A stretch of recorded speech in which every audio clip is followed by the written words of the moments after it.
Give it a shot.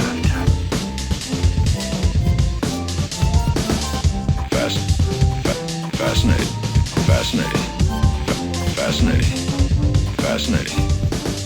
Oh, it is fascinating indeed. Yep. Hey, everybody. Welcome to another episode of Trek in the Valley. This is the non-encyclopedic Star Trek The Original Series recap and rewatch podcast where every week myself, Adam Ordall-Quinnell, and my intrepid co-host... Hey, everybody. It's Al Hirt here. What's up? Mr. Al Hirt. And we get together in an undisclosed location in the San Fernando Valley, and we discuss an episode of Star Trek: The Original Series. We do a little, we do a little recap. We give it a rating. We then recommend what Star Trek or non-Star Trek related shows, video games, songs we're listening to. We try and give you a little peek into our tastes outside of Star Trek. But thank you for joining us. Thank you for coming back if you're a repeat listener. And if you are a new listener, weird episode to start with, but I get it. Go back into iTunes, the annals of iTunes, and listen to our back catalog. Oh, yes. Because we've only got 3 episodes left. I know. 3 episodes of the original series. Jeez. And then we're going to rebrand as Trek in the Valley: The Next Generation or something. True. Something along those lines. Get some new art, some next generation art. And so we're going to do 3 episodes. There might be a bonus episode or 2 in there. And then there'll be a break, and we'll come back in the new year with Next Generation. But that's all neither here nor there, because we have to start every episode with a very important segment. Oh, yes. What does Al remember about last week's episode? Al, do you remember the title of last week's episode? The title? No. The Cloud Minders. Oh, yeah, now I remember. The Cloud Minders. Now that you have been reminded. It's, let's see. They are looking for a specific place for, what is it? Is there another plague or something that's going on? And they're got to go in a cave? No, they're just... No, that's a different one. Wait, no, the Cloud Minders. I don't know. I think I can't remember. Look. Just look. You have the guide. I'll let you cheat. Oh, this is the one with the ruling class and stuff. Yes, and they did. Oh, we're better than them because they're in the floating castle. There was a plague. That's right. And they got to get this mineral. From this cave. And the cave, there are lower class citizens, Correct. right? Okay, yes. What else? Oh, and then, oh my God, we were laughing so hard because at one point, the Enterprise was like, we can make masks for them and they can protect themselves. And like the troglodytes were like, no, I don't want to wear that. You're tricking me, bro. Oh, and then the best part was the ending, though, was that Kirk decides, all right, fuck this. I'm just going to be really aggressive and just get what I need right now. And he transports the leader of the the people above. The haves, the societies. And then he pins them with a lady who's a troglodyte as well. And he's proving that the gases in the caves make you crazy. Yes. So Kirk put himself, trapped himself in the cave with this chick. And then he transported the other guy down. And Scotty had a lot of fun doing that because he was like, I want to see his reaction. Yeah, for a second on the transporter pad. Oh, and then also another good part, though, is as Scotty's trying to beam the leader into the cave, Spock's like, wait, don't. His daughter's really close. No, they're both going to transport. And Scotty's like, he told us as soon as possible. And he's like, no, but he only told us the guy. Yeah, but Spock is like, but don't transport the lady wants my fucking Vulcan donger. Yeah, that was definitely a good twist, too, that she was like, oh, no, Kirk's ugly. Spock's where it's at. And I need to get that fucking Spock. And then I guess it ends with them being like, wow, you are right. The gas really does make us crazy. And then they're pretty much arguing the entire time, the lady leader and the other guy leader. And then they get their minerals and they're like, all right, peace. Yep. The end. Oh, and then there is one really cool clip when the guy like jumps off of the castle and he just goes into the void and he's like, "Whoa!" Oh yeah! Oh, that's great. and then yeah, and the effects, the painting of the castle looked really fucking cool. Classic Star Trek map paintings. Actually, yeah, that's what that was. You can, with these remastered ones, maybe they touched it up with seriously. A little 3D art or something. But yeah, so that was the Cloudminders, and this week we have gathered to discuss a very special episode of Star Trek: The Original Series. Handles a lot of hot button issues relevant to this day, much like the Cloudminders.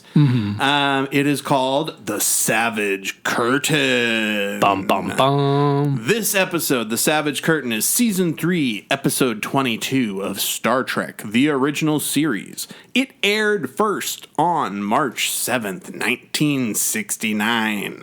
The synopsis from our John Grisham over at Paramount Plus is... Kirk and Spock are forced into a battle of good and evil. Okay. Yeah. No spoilers. Yeah. For the first time in a while, no spoilers. Yeah, it was very broad, but it does get the plot. It gets the point of the episode here. That's exactly what happens. And like so many episodes, because this show takes place on a science ship, it starts with an amazing remastered shot. We're watching the HD remasters of the original series of the Enterprise orbiting what looks to be some sort of hot lava planet. Yeah. Ooh, hot planet. It's a really weird take, though, because at the very beginning, they're just like, we're trying to figure out whether there's life on here or not. Yeah, because they're getting... Clearly not, but Spock's like, the sensors say otherwise. They're getting some phantom sensor readings. And there's also interesting about this planet... apparently there are stories and legends about there being life on this planet. Oh, yeah. And Spock is like, there might be life. We have to investigate because of these readings. And Bones is like, it's all lava. It's just space legends, you stupid fucking Vulcan. Yeah, what is this poppycock about life on this planet? Bones is a grump. He is the grumpy cat of, oh my God. I just thought of a really funny grumpy cat joke. Anyway, so they're getting ready to move on. They're like, but Kirk is like, well, surface conditions make it impossible for us to beam down and investigate further. We just have what our sensors say. There you go. He goes, well, let's go to our next mission. And they're just about to warp out when... All of a sudden, guess the sensor just goes off. A red light, but it's not a red alert. It's not a red alert, but it's a red light, yeah. And so then, all of a sudden, on their view screen, they see the magma planet, and then it just kind of disappears. Well, the magma clouds part. Oh, yeah. And, the planet does kind of disappear. And then this fucking weird shape. Red shape. Yeah, it looks like a guy sitting down with a nice hat, and then it's, what? That's Abraham Lincoln, goddammit. I guess. Last time I saw him, he was getting his noodles splayed open by one Mr. John Wilkes Booth. How can he be here in the 21st century? Yeah, and he's just floating in space, like, what's the other guy's name? With the hand? Yeah, Apollo. Like, so many floating in spacers. Yeah, that's true. There's a lot of float in space. But he seems to be the most regular looking. So he's Lincoln. Right. And then this sets off a very interesting thing, because everybody knows he's not Lincoln.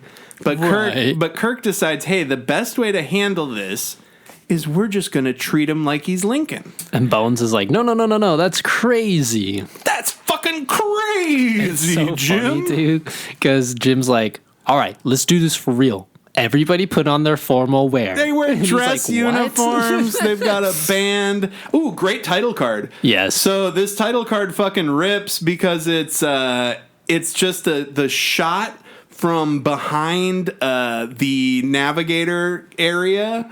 And it says The Savage Curtain, and you see the navigation stuff, and the back of Sulu's fucking head. And then there's old Honest Abe sitting on his chair, looking like the Washington Monument, looking like the Abe Lincoln Memorial. Ooh, and this is a Roddenberry teleplay and story by. See, that makes sense. Got that American history shit in there, does. and Vulcan history, I guess. And Klingon history, I guess. It's cool. Like, maybe this episode was kind of a way for him to, like, set up the big boys, you know? It's like, oh, who's like, you know, Zephyr Cochrane? I was expecting him to show up this episode, too. Nah, just every historical figure. They're like, Pike? Sure. So they got to deal with the Lincoln in the room of all of this, and he goes, look, you can check that I'm a real person, just beam me aboard your ship. And so Lincoln isn't out in space. Lincoln is down on the planet, and he's projecting his fucking Lincoln-y visage in front of the Enterprise. That's so crazy. And he says, you're going to be over my position in exactly 12 and 1/2 minutes, and then you can beam me up. Oh, that sounds so weird. 1/2 minute. 12 and a half minutes, you know? Do you still measure time in such a way? He says. Yeah, it's so funny. They're like, we can convert to it. Like, wait, what do you use? Wait, hold on. You're telling me this is how we found out you motherfuckers don't have 6 o'clock? What's it called? Don't they use, when they use the captain's log? It's like star date. Well, yeah, but star time? Star minutes? Don't correct us. Star quadrants? Like, does the time depend on which quadrant you're in? Maybe. It's confusing. I would think it's just 24-hour day, right. like bipeds are used to. So then they're orbiting the planet, and they got 12 minutes to figure out what to do about Space Lincoln. And then as they're getting over the spot, there's a great, clearly remastered shot of the lava clouds parting and showing a motherfucking continent down there. Yeah, and he's what is it? Spock was saying that it's pretty large, you know, pretty much could almost span Earth, but I was like, nah, I don't know. Well, shit's very big out there in space. Probably. Our sun can hold like 50,000 Earths. That's true. It's fucking shit is so big in space, dude. Yeah, it's mind-blowing. It's so funny, too. While they dress up in the royal gear and all that, Scotty's like, are you daft, man? There's no way Abraham Lincoln's coming on board. And they're like, and Scotty just keeps arguing with these crewmen. And Scotty goes, what's next? Are you going to tell me Robert the Bruce is beaming up? And then Kirk comes in and he says, and if he did, we would pay him all due respect of Robert the Bruce. Yeah, we would do the same thing. Scottish little fuck. It's funny. I don't know. It's just kind of weird because you would think Scotty on this term would just go ahead with the plan. Scotty has been prickly. Yeah, he has. And that lady hasn't been around anymore, so it's like his girlfriend clearly left him. Scotty's always, let's be honest, had some incel vibes. He's real creepy when he's with the ladies. Dude. Oh, yeah, and he was Jack the Ripper. Jack the Ripper, as we know, history's most famous incel. Yeah, of course. Jack the Ripper, history's most famous incel. And so now, here's what's going on. They're looking for Lincoln. Yeah. And what they find on the sensors down there is a bunch of weird molten rock. Yeah, it's like minerals and stuff. And then it slowly turns into a human life signal. Yeah. Yeah, strange. And then they're beaming it up. It's like you're clearly beaming up rocks shaped like a man, dummies. Yeah, and Spock and Scotty are just kind of like freaked out by that. And they're just a little weirded out, but as soon as they beam Lincoln on board, everybody just immediately stands up. You can tell it's really Lincoln. Yeah. As real a Lincoln as you're going to get in 2450 or whatever the fuck. Yeah, and it's funny, too, because when Abe Lincoln, like, walks down and stuff, there's all this music playing, and he's like, strange, where are the musicians? Kurt's like, that's taped. And it's funny, because they wouldn't use tapes this far in the future. It's so funny. Yeah, it's really bizarre. And go ahead. Lincoln is like, well, I guess I've got to learn about all this shit. It's very strange for me. He's like, beaming on board is the most interesting way for me to come aboard. What device is used? And Kirk explains how transporters work. And like, Lincoln's doing pretty well. Like, yeah, it's really I would weird. think that Lincoln would be freaking out a lot more, and we find out why he's not.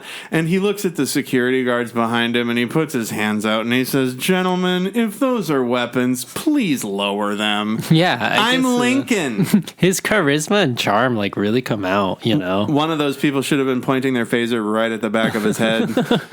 And so he meets the crew. He meets all the heads of he meets Scotty. Scotty and Spock and Bones. And he's basically getting a tour of the Enterprise. Right? Well, that's what you do when you have a visiting dignitary or a president or something. That's why they had the presidential Pomp and Circumstance or whatever playing. Like, that's not Pomp and Circumstance is a different song, but this was like, it was like the presidential march or whatever. And Bones comes over to Scotty and he goes, "What did you say it was that you locked on initially?" And he goes, "It was mineral," he called it, like living rock.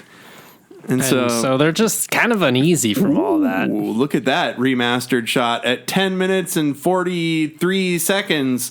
There's one of the better full Enterprise remastered shots of them orbiting this planet. So what's going on, though, is that now Lincoln's on the bridge, and Kirk is basically summarizing, what's going on. What's going on? Like, is this an illusion? Is this really Lincoln? Is this a part of Lincoln? Why is this person pretending to be Lincoln? Exactly. There's so many questions. And then she shows the bridge, and he talks about how this is kind of funny. He says we're 643.6 miles above the surface. Oh, yeah. And Lincoln goes, "My, you all are so good at measuring things in your time." And Spock's like, "We could be even more precise." Yeah, that's so funny. Is because like when you think about it, it's like, he would be like, "Man, we had to just fucking guess like how far shit was." Yeah, pretty much. We had to send a horse with a rope behind it to fucking measure how far places were. And then Lincoln meets Uhura. Oh yeah, and he uses the female form of the N-word. Yeah, it was pretty rough. Rhymes with regress. Yeah. and she's like, he's like, "Forgive me. I know that in my time some used that term as a description of property." And she's like, "But why should I worry about that? We've evolved beyond being afraid of words. Those are just words."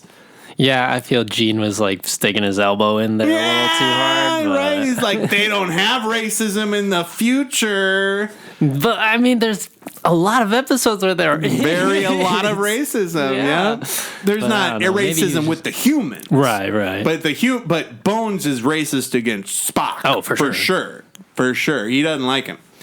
Oh my gosh. And then this really weird part, though, that Spock was trying to bring up was like, yeah, I mean, as we evolve in the future, we have this logic of like, encompassing everything and all. And then Lincoln out of nowhere was like, "Oh, yes, of course, the philosophy no, which means all." And they all just like nod their heads. And he's like, "How did I know that?" Yeah, he looks around like, "Wait a second." And they're all wondering.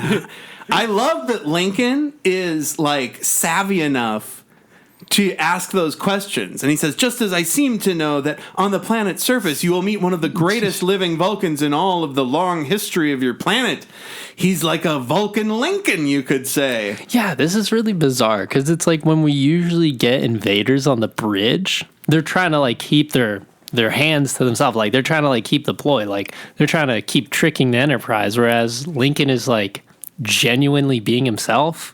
And I think that's why it's throwing everybody off. Right, dude? I fucking love this Lincoln guy. Yeah, he's really does and it's well written, especially when we find out what he really is. Right. It like makes a lot of sense. They did a good job. And then when we bring in the Surok of it all shortly, this is funny though, because he says, "We got to get Scotty to do something." And Uhura's like, "He's been waiting in the conference room for you for over 2 hours, sir." Oh, right. It's so funny because, like, why would you wait for Kirk in the conference room for 2 hours? Why wouldn't you just go back to engineering and get some work done until he calls you and then take a turbo lift up there?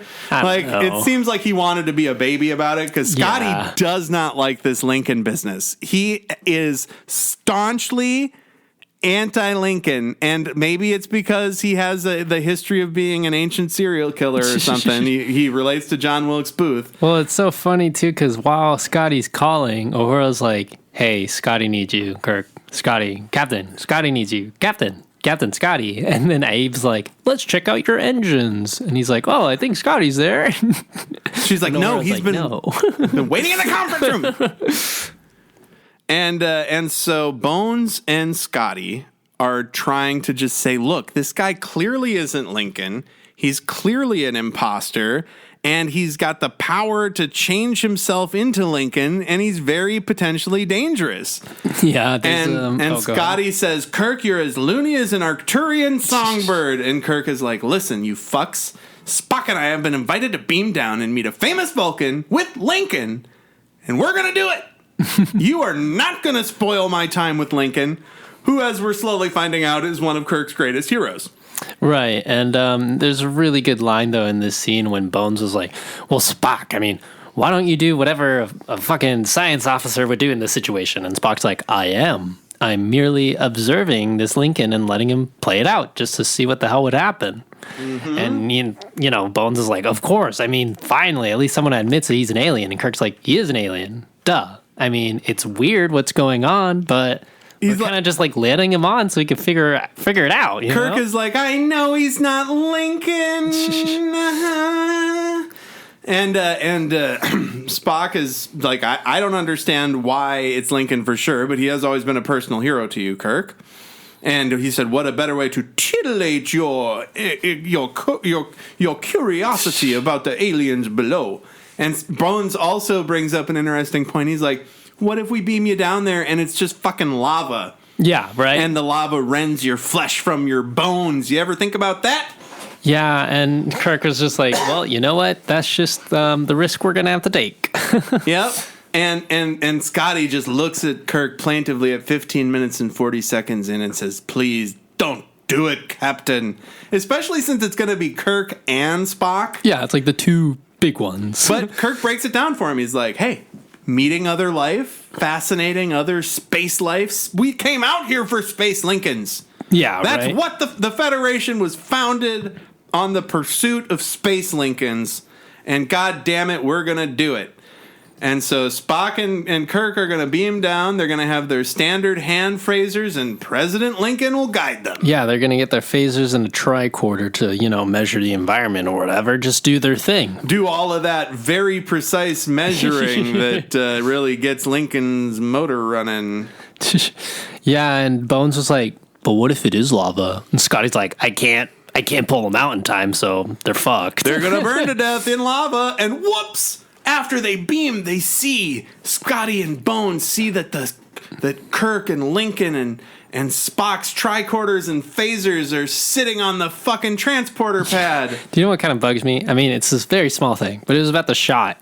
Lincoln's right foot is like barely off of the transporter pod, and then but he beams anyways. I was like, I feel like his foot would get left behind. They're making a big deal about those silver circles or whatever. Well, yeah, but when you think about it, they beam up and down from the planets, and they're not on a pad. That's true. Maybe it's just like an area. Yeah. I mean, they also hadn't quite had it figured out, but yeah, you're right. They got to stay on them pads. If I was beaming somewhere, I would be right. I would lose whatever weight I needed to lose to fit right in that circle. I can't wait for the Next Gen episode, too, where it is about the guy who hates transporting.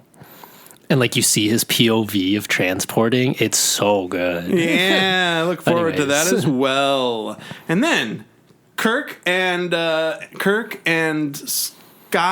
and Lincoln are on the planet, and Bones and Scotty are up in the ship when all of a sudden the lights start going crazy, and then Kirk starts getting firm with Lincoln. Yeah. He's like, we've been nice to you. We treated you like you were actually Lincoln. And he's like, I am Abraham Lincoln. And then we hear off camera, just as I am who I appear to be. And it's a very handsome Christopher Reeves-looking Vulcan. He does look like him. Who's playing Surak, who is the father of Vulcan logic, played by Barry Atwater. Shout out to Barry Atwater. Barry Atwater, who also was in the Rockford Files, all kinds of shit. Good job, Barry Atwater. Yeah, and it was really funny, too, because Spock turns around and kind of, like, reacts emotionally. Yeah. And then he asks Surak for forgiveness. Yeah, he's like, please forgive me for acting emotionally.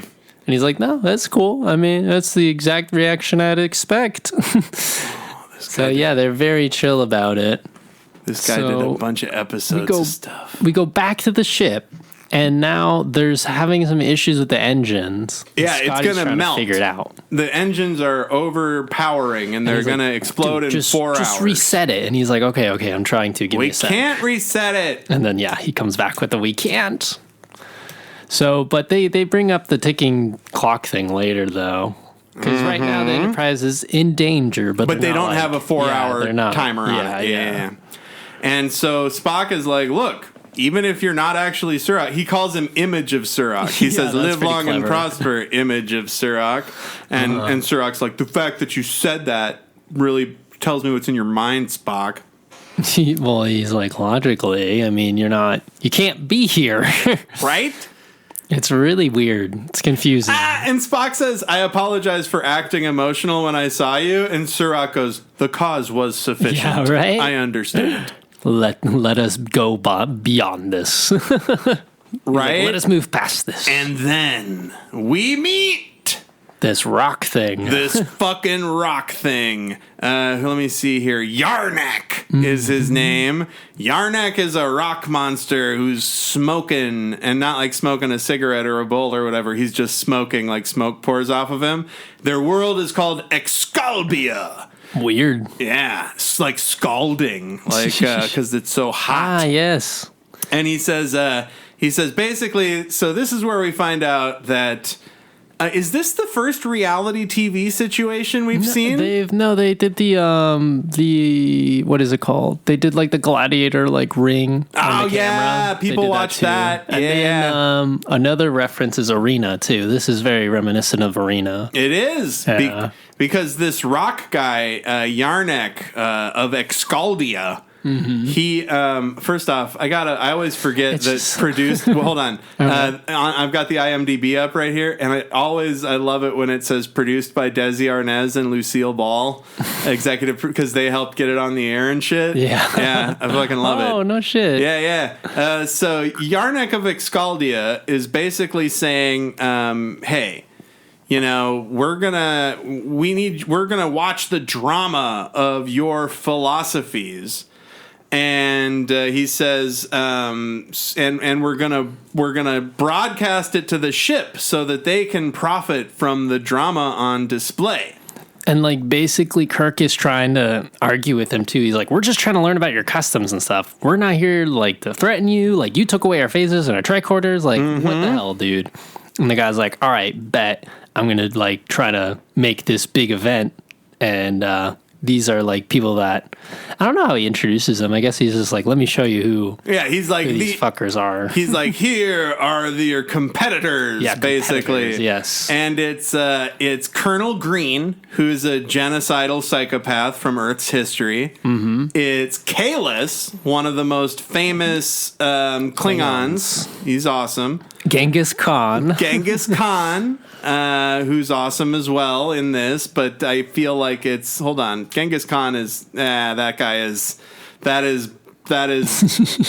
brown face or whatever you call it without being racist. I'm not into it. And then we get Zora, who experimented with the body chemistry of subject tribes on Tibbin, and then Kalis the Unforgettable, the Klingon who did who brought his planet together under a vengeful fist. Look, the point is, these are 4 of history's greatest villains. Yeah, right.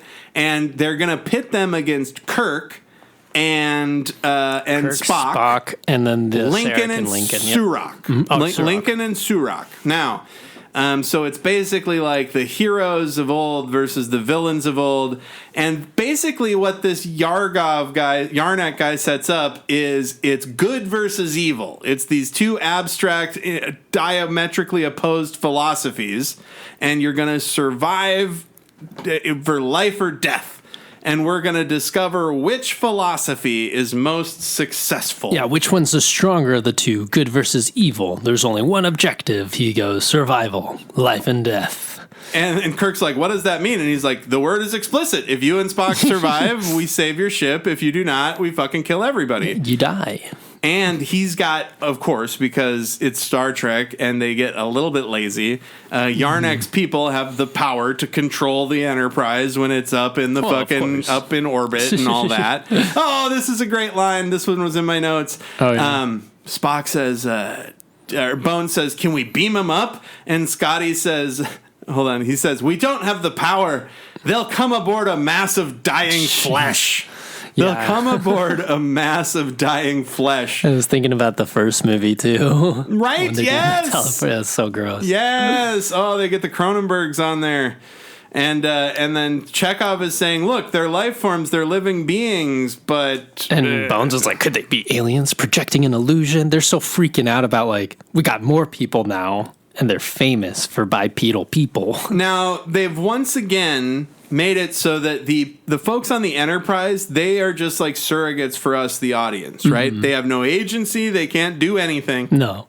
They can just watch Kirk and Spock do this drama. Let this contest unfold.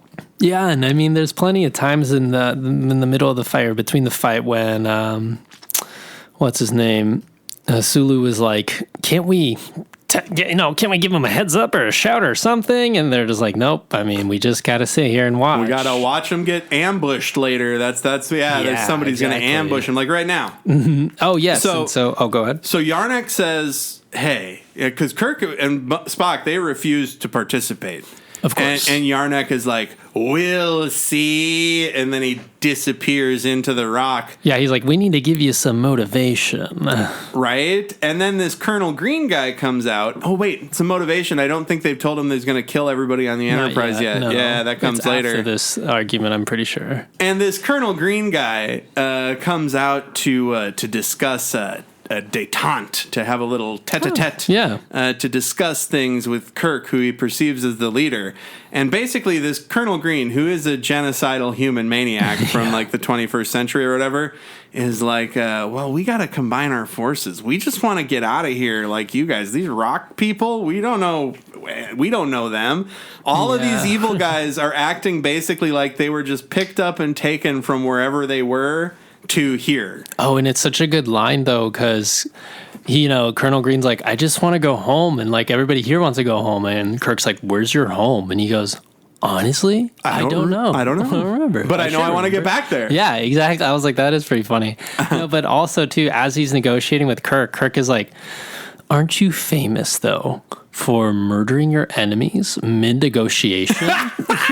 And Colonel's like, "Those are just rumors. History's bullshit anyways, dude. It's greatly exaggerated." And then Genghis Khan and those other people are like sneaking around behind, and Sulu goes, "Captain!" He like stands up in his chair. "Ah, Sulu, you little pud. He can't hear you. You're 635.73 miles above his little head, you dummy." I love that. Yeah, it's so funny. How can we warn him? And it was like, you can't. And then we've got a traditional lay around slap fight. Yeah, some really poorly orchestrated fighting. It's basically Lincoln rolling around with Genghis Khan, and Kirk rolling around with Colonel Green. And they get out with just some scuffs and scrapes as the evil team runs away. Oh, man. There's another good line, though, from Lincoln, though. And Kirk's like, "How are you doing?"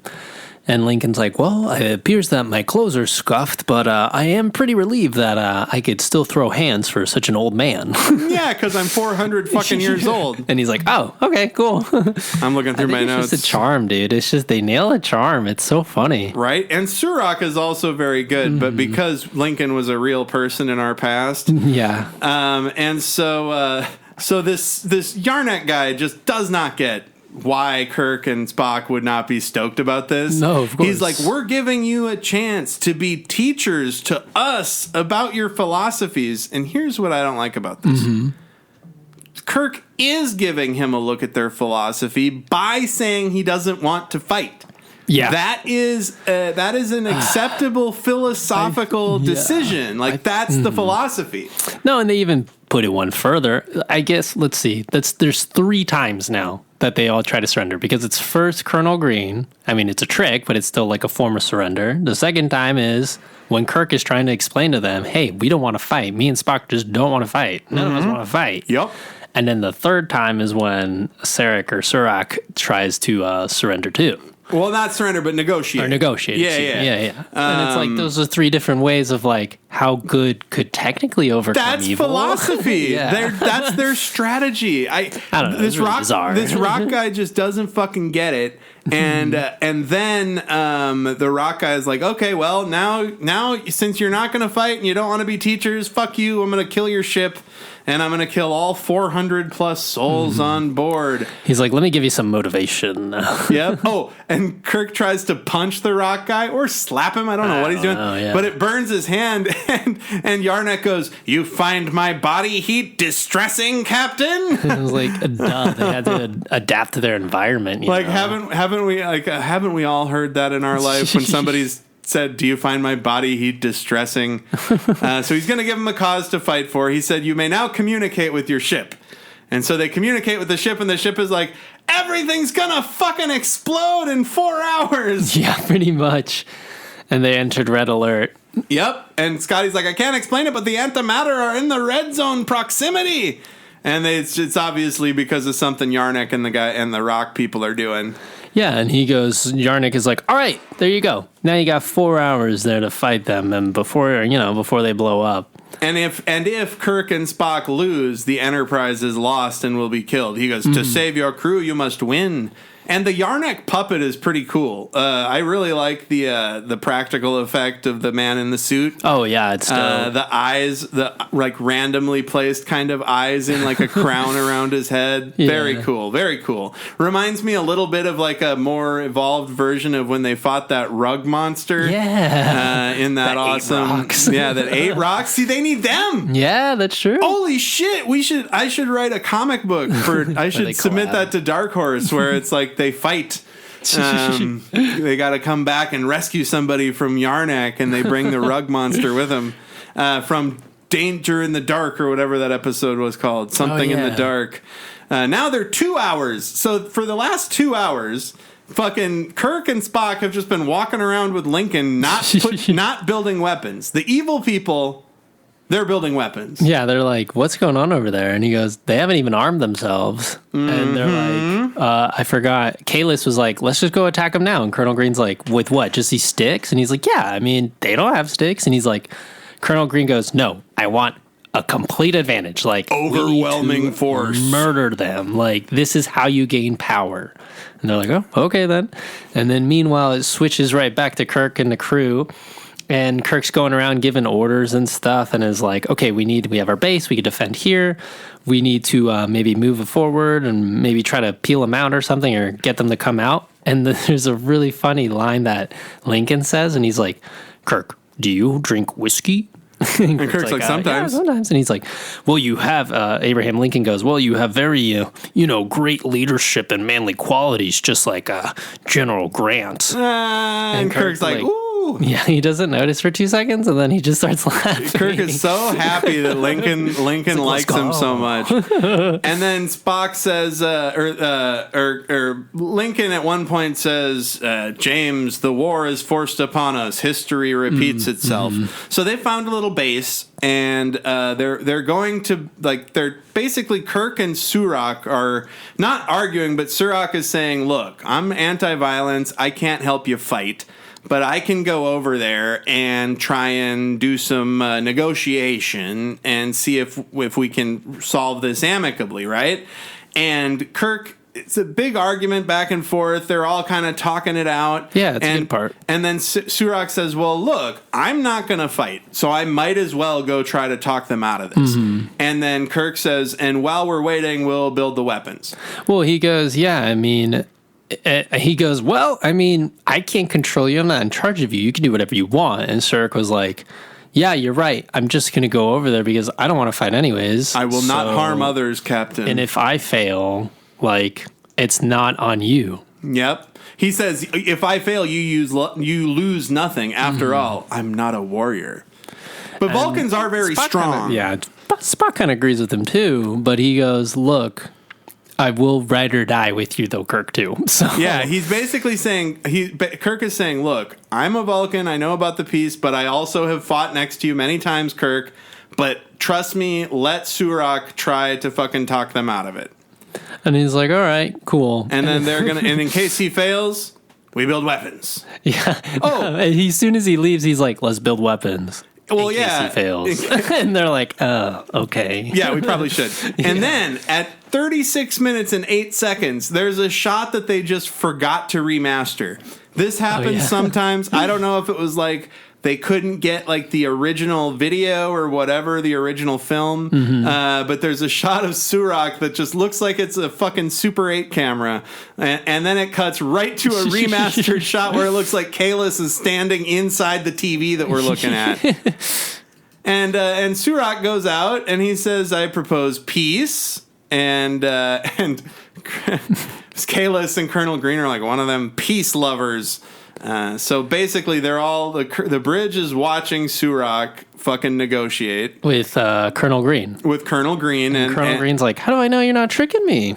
And she's like, "I can't trick you. I'm a fucking Vulcan." Yeah, he's like, "I literally tell the truth." Surak is basically saying, "Look, we're all fighting this rock monster, right? So that's what we should be focusing on." Yeah, why don't we all get out of here together? You know. And while Colonel Green and Zora are behind this rock, Kalis and Genghis Khan sneak around to trap him. At least, and then we cut back to Kirk and Spock and Lincoln, and they're making their spears. And they hear Surak scream in the distance, and Surak is saying, "Oh, please help me, Spock! Please help me!" But wait. Surak wouldn't call for help. Yeah, and especially Spock brings that up as well, and Kirk's like, "God, this sucks. I don't want to hear this." And that's what's so funny. Spock's like, "They're tricking us into attacking, though, sir." Right? So fucking Spock, the guy who should be most protective of Surak, is like, "That ain't him." And Kirk is just like, I can't understand how you can just stand idly by and listen to your hero scream. If that was Lincoln, why, I'd be out there already." And he's like, "No, Captain, that's literally what they're waiting for. That's what they want us to attempt a rescue." Yeah. And, Lincoln's like, "All right, guys, whatever. Why don't we do this? Why don't we give them what they want? You guys both, Kirk and Spock, you guys go out, distract them from the front. I will go from the rear and save Surak." Yeah, so and they're like, "Oh, okay, cool." So Spock and Kirk are going to distract the evil guys, and Abe Lincoln is going to sneak around and let Surak out. And Lincoln's got a really cool line where he says, let's do what they want us to do, but not how they want us to do it." And his whole shtick to you is like, "I'm a forest boy." I forgot how he said it, but he's like, "I know the way of the woods. Silence." Like, remember, he says a lot of funny, sexy stuff here. Backwoodsman. He also says, let's see here, you keep, he refers to himself as a backwoodsman. That's kind of funny. And he also says something else about taking him from the rear that I thought was funny. A lot of entendres. And he says, "Look, we're gonna make them." Lincoln says, "We're gonna make them think that we're reckless, and then I'll get in there and free Surak." And he's like, "I can't risk you, Mr. President. I can't risk you doing that." And Lincoln's like, "Look, technically, I'm not even a president right now, so like, I'm just another guy out here." And Lincoln says, "This is war. I've sent thousands of people to their death. I've held the hands of my brothers in their death. There's no good way to kill a man, or there's no honorable way to kill. There's no gentle way to destroy." No, and he's basically saying, like, look, there's no good in war except ending it. And we got to win. Right? So it's funny because him and that Colonel, guy are kind of, Colonel Green are like flip sides of the same coin, sort of. Yeah, but they have different motivations. Yeah, and poor Lincoln. So Lincoln sneaks up on Surak. And first off, Colonel Green sends Zora away, and I believe Kalis as well, to go check on the prisoner. And both Kirk and Spock are like awkwardly throwing rocks, spears, whatever. rocks. They really don't look like they're going to do any damage with any of the stuff that they're doing, I feel quite like frankly. it'd be better to be hand-to-hand combat. Yeah, I would just rush them. Yeah. They don't even. You should just rush them with a spear. You're not going to throw a spear you just made through a person's chest, dude. And there's a great shot of Lincoln army crawling in his Lincoln suit to get to Surak, and he's like, "Surak, I'm here. We're going to help you. I've circled around. It was a worthy effort." And then, whoops, Surak is dead. And you turn around, and Kalis is a master of impressions, we find out. He was imitating Surak. Kalis can imitate anybody's voice, so then he imitates Lincoln's voice as well. And he's like, oh, that sucks, man. Surprise, And so then Lincoln comes back out from the enemy side, and Kirk and Spock are like, oh my gosh, what happened? And Lincoln's like, stay away. And, he just flops down and the spear's poking out of his back. And I was like, no, Lincoln's dead. And it didn't even hit him in the head. Yeah, seriously. And then it just starts out to be an all-out brawl. It's a 3v2. This is why didn't they just do this brawl at the beginning? I think that's why this episode's kind of funky. Right? And every once in a while, there was a good one earlier where Bones, or where Abraham Lincoln says something like, "We're forced to fight. It is thrust upon us." And then it cuts to the rock guy Yarnik just like watching them. There's a few cuts in here too when everybody's fighting, duking it out. Yarnik is just like, it just cuts to him like, I'm watching them fight. He's like, yay. And then somehow Kirk and Spock are able to overpower these clowns. Yeah. And he scares two of them away. They kill Colonel Green. Yeah, and so then they clearly won. And the other people run off. And he goes, Yarnik is like, okay, well, congrats. You win. Your philosophies didn't really, come out. So I don't really see the difference between them. Right? And Kirk's like, all right, fuck you. We came here peacefully. And he's like, and so you'll leave peacefully. He says, we have failed to identify any other difference between your philosophies. It's so unfocused it's so and weird. Good and evil are not philosophies. Yeah, he's like, they use the same method, achieve the same results. And he goes, yeah, you establish the same methods and goals, which is like fight them. Yeah, but they Kirk didn't. Was like, but you they set the whole didn't. precipice, though. Like, you made us fight each other. Like, what are you talking about? Well, that, and they fucking tried to negotiate and shit. Like that was a difference in their methods. Even though it once was fake, but still. For rock people that do this all the time, they're bad at it. Yeah, like I know, this, right? They did not learn anything from this. They just had people fight. Yeah, it's giving, like, remember those gray-head aliens that we saw that were just torturing those people? Yes! I feel like those people wrote more shit down than this rock guy. And Kirk says, this is the difference, you fucking idiot. The evil people were fighting for power. I was fighting for my crew. And that's the difference between good and evil. And then Kirk says, how many of others have you done this to? What gives you the right to hand out life and death? And he's like, the same right that brought you here. The need to know. Yarnik is arguing like, duh, you're curious. I'm curious. That's why you're out here in the first place. Sometimes our curiosity kills the things we're studying, though. And I bet yours does. You never killed a germ. Yeah, right. You never killed a fucking germ on a planet. And it's just so funny how Kirk was just like, we came in peace. And Yarnik is just like, and you'll leave in peace. Fuck off. Get the fuck out of here before I flood this plane with lava again, you flesh bags. Yeah, it's strange. I feel like this first half of the episode is a little more interesting than the second half, but it's just like, okay, well, we made it back, and I guess their whole logic is just, I totally forgot. They're just, they find out that the ship's functioning normally. Scotty's restarting the Enterprise in the engine room, and I don't know, I think, like, it was such a weird side mission of just battling these random people. It was the good and evil. I don't know. They really lost the plot with the good and evil of it all. Mm-hmm. And then Kirk is like, Mr. Spock, any explanation? And he says, conjecture, Captain. I don't have an explanation. Spock says, it would seem that we were held in the power of creatures able to control matter and to rearrange molecules in whatever fashion was desired. Again. This happens every week.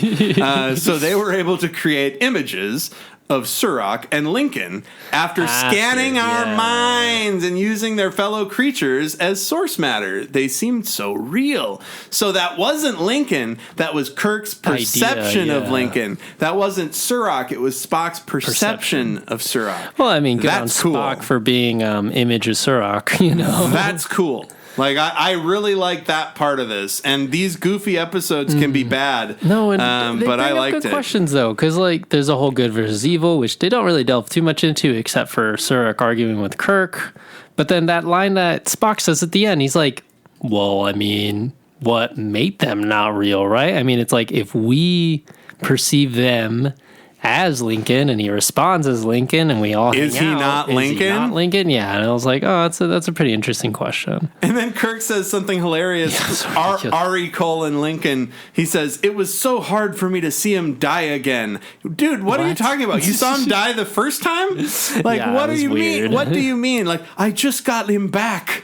Yeah, I just got him back in my life. He goes, I feel like people back then on Earth, you know, what they were going through in order to achieve, you know, final peace. And I was like, come on, dude. You fought weren't there. You did the same thing you always do. You went down to a planet, you fought something, you won. That now you're like, I understand now what the humans must have gone through to achieve forever peace. And it's like, dude, you're literally out in space at war right now. Yeah, you right. just fought a war in space. What peace are you talking about? There's neutral zones too. Right? And then Uhura's like, Captain Kirk, the planet has resumed normal appearance. And Kirk's like, all right. Let's get the fuck out of here. Weird. Yeah. he says, we got to get out of here. There's still so much to be done in the galaxy. Continue on to our next assignment. Yeah, pretty much. And that's the plot. That's the nuts and bolts And there's of an amazing shot of them leaving too. Oh, right. Yes, absolutely. Dude, the planet Excaldia looks so rad. Yeah. And that's the Savage Curtain, the events of the Savage Curtain. Now, things that I wanted to not forget to mention. Oh, yeah, go ahead. Interesting that Spock has to face an impossible, illogical premise of meeting the father of logic. Like, I think that's really cool. Like, he's in a super illogical situation that involves the most logical Vulcan ever. I really like the rock monster. Yes. He's great. Yarnak, they need to bring him back in Lower Decks or something. And when Scotty asked Kirk if he could beam Scott up, and he says, we don't have the power, they'll come aboard a mass of dying flesh. I thought that was great. And at one point, Surak says, perhaps it is our belief in peace being tested. Oh, he says, Surak says, perhaps it is our belief in peace being tested. And then it cuts to Yarnak just like watching, like, duh, do you think that's maybe what's happening? and then also apparently Kalis is a great impressionist. Yeah. And then I'll give my rating in a minute. What did you think? I thought it was really solid. I think the beginning was very interesting. It did just kind of lose me with the whole like good versus evil fighting part. But it was very entertaining to see like Kirk and Spock react to like their heroes basically hanging out with them and talking to them and even, you know, fighting with them. I just thought that the whole battle itself could have been a little shorter, a little tighter. Well, made a yeah, little more sense. All of the combat looked bunk. Yeah, I think it was probably, let's see, out of 1 to 5 Lincolns. There we go. I'll do 3.5. 3.5 Lincolns from Al. I'm going to give it a 4. 4 Lincolns, because I thought that Lincoln was great. I thought that Surak was great. I thought that it was Kirk and Spock's perceptions of them that was great. It makes me think like, what if Yarnak had scanned Kirk and Bones's mind? Like, who would Bones's Surak or Lincoln be? You know, would it be like the guy who discovered Louis Pasteur or something? I mean, they could have gone one or another way with this, but I think like where it kind of lost me was just like we saw this in an arena, and the other one where like they all just fight each other. But I didn't. Hey, I like the interactions, though. Yeah, I like Sirach trying to go negotiate. Yeah, that was a really good scene. And I honestly think that Yarnak is a dumbass because, like, they proved it. They, like, did exactly what you wanted them to do. And then, like... But in the end, it was just Kirk and Spock beating up 4 guys. Yeah, and then Kirk and Spock were like, we came here peacefully. And Yarnak's like, and you're going to leave peacefully. And you may leave peacefully. Yeah, I was like, Get out of here. It just seemed so weird. Did they ever reference like the urban legend BS thing again, or no? No. That there's just a line at the beginning. starship legends of the planet. Well, they didn't even. It wasn't called Skaldia to them. Oh. But yeah, so that's it. 3.5 from Al, 4 from me. Good episode. Al, what are you listening to, watching? We're into the recommendation zone. Let's see here. There's this, I guess there's this dubstep group called Turnian Sound. So it's Ternion. And they just came out with this huge, like, remix album. And it's, like, a lot of people. It's called Digital Artifice -- Recompiled. And there's, like, a lot of people that I really like. Coco Bryce, drum and bass. The Glitch Mob does a remix. Culprit does a remix. Mr. Bill has a remix. Sokka has a remix. Deft. It's like all these dubstep artists that I like and are listening to have all kind of participated in this remix album, so it's pretty cool. Cool. And what was that called again? Digital Artifice. Digital Artifice. What is it? Recompiled. Recompiled. Great. That'd be my recommendation. Cool. I am going to recommend that everybody go and get caught up on Lower Decks because it is coming back. Nice. In fact, let me see. It might be back now. Yeah. Oh, no, it's not. It's coming back in a couple weeks, I believe. So rewatch Lower Decks. It's fucking great. It's really funny. It's like Star Trek with it's like PG-13 Rick and Morty Star Trek. Yeah. And I dig it. What was, speaking of sci-fi, though, I did see a movie this weekend that I was like, it's obviously a gimme, but I just wanted to talk about it real quick. Lay it on me. The 2001 Space Odyssey. Oh, yeah! Dude, 2 hours, and I turned to my friend, and I was like, I still don't know what's going on right now, dude. It was amazing. It was very, very interesting. I like how you texted me, and you were like, dude, I just saw 2001 Space Odyssey for the first time, and it's like the best movie I've ever seen. And I was like, yeah, it probably was. It's one of the best. Yeah, it's one of the best movies ever made. I've seen it 100 times. It's amazing. I was just freaking out on my friend. I was like, dude, I've seen movies for years. Like, I've seen movies for a very, very, very long time. And I know why I saved this for this particular moment. And it was nuts. Like, just the fact that it was 1968 and all that, I don't know, just blows my mind. Anyways. Yeah, I started to read the book, so we'll see how that goes. 2001 is great. Did you know that the book was written, like, at the same time as the movie? That's nuts. He was working with Kubrick on it, Arthur C. Clarke. What is it called? It's called, like, it's like the best case scenario, I feel like, with an author working with a director. Whereas, like, sometimes the author, like, does the book before and then, like, the director wants to change all of it. Yeah. Or the director's like, let's add all these scenes and shit. Or there's too much or too little. I don't know. This is like a nice marriage. Because I'm reading the book, and the book obviously goes into way more detail. But it's the same concept, the same idea. Now the sequels, though, that's what I heard are really janky sequels. Yeah, I've seen 2010. That's the only one that I've seen. That's the Jupiter one, right? I believe so, yeah. Where they go after the Yeah, I watched that. I think I watched that not that long ago. Actually, Roy Schneider's in it from Jaws. But no, I saw the first 2001: A Space Odyssey on HBO when I was like a little kid, and I was too dumb to get it or whatever. And then I watched it every few years, and then saw it in college when I was like studying film and shit. And I've seen it in a movie theater before in 70 millimeter. It's just the fucking best looking thing I've ever seen in my life. Crazy. I watched it. They had the 4K remaster on HBO Max. That's what I watched like when I had COVID a couple years ago. And it just looks so fucking crazy. So yeah. It blows my mind. 2001. Great. I'm glad you got to mention it. Yeah. Because it's awesome. And so next week, we will be back. Yes. To discuss what is it? Hold on. To discuss the next episode of Star Trek: The Original Series, which is, of course, I have to go back one screen, and then I need to go forward a screen. Savage.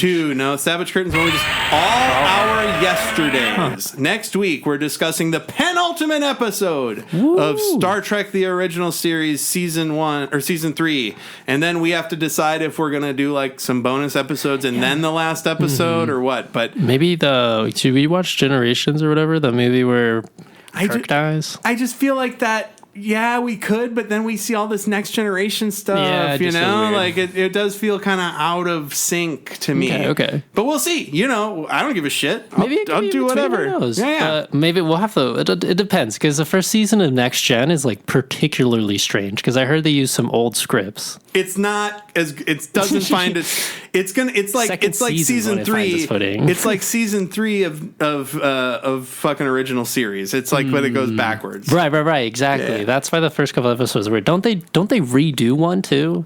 I can't remember. We're gonna find out the expansion one. I'm pretty sure. I don't know. Anyways, I guess we'll find out.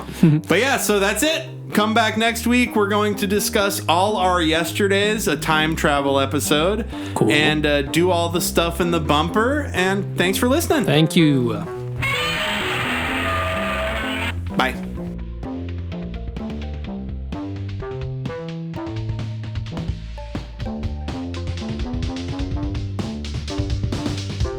Trek in the Valley is executive produced by Adam Ordall Quinnell and Al Hirt. Theme song by Al Hirt. Recorded by Adam, mixed and edited by Al. Check the show notes for our socials, and you can email the pod at trekinthevalley, all one word, @gmail.com. Like, subscribe, review, and always explore strange new fucking worlds.